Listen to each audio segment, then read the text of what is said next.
السلام عليكم ورحمة الله وبركاته. سو dhawaada asxaabtayda qaaliga ah minankiina waaye hadda cusub tahay waxa kula soo dhawo hadda hor u joogtan ha ismartiyeenin maanta waxaan ka soo tuurayaa shaah waxaan isticmaalayaa filfishaas ani caadi aan guri ugu shiito oo weelkaas ugu jirto iyo juice waxaan kaloo isticmaalayaa qarfo dhageero iyo heel haddaad magacyadaas ku fahansaneen luqadda Soomaaliga ah ayadoo English ay saaran tahay waad ka fiirsan kartaa waan soo tumaaya heelka kal iyo mooya ku soo tumaaya hadii aad haysan kal iyo mooye ku soo shiida mashiinka caadiga ah oo loogu tala galay hadii aad maarta ku darsanaysid jooska iyo dhagiiri aan hore ugu tumaayay ha ka badan shaaha hadii kala qaraar ay ka dhigaan labadaba filfishan haddaad nacabta shaaha saayidka kululaha ka badan maadaama sinjibiisha qoyan aan ku dareyno sinjibiisha qoyan ayaa ku dareynaa shaaha sidoo kale haddaad haysan sinjibiisha qoyan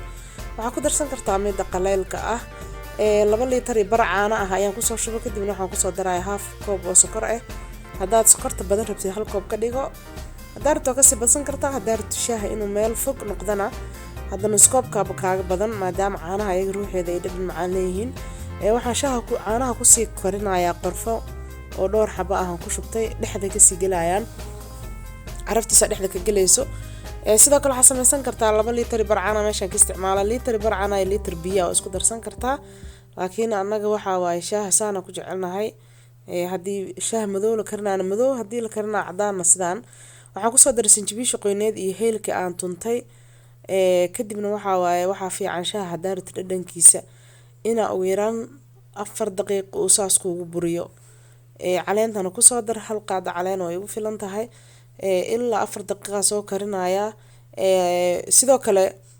hadii aad ka tagtid oo ka daadana ma ahana wixii caano way burinayaan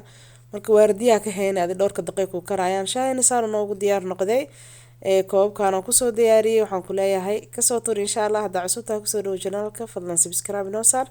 comments qurux badan ka tag asxaabtaada la wadaag iyo familigaada dhamaantiin oo isku duub waxaan ka codsanaynaa video like saarta waxaan kaga sii tagayaa assalaamu calaykum waraxmatullaahi wabarakatuh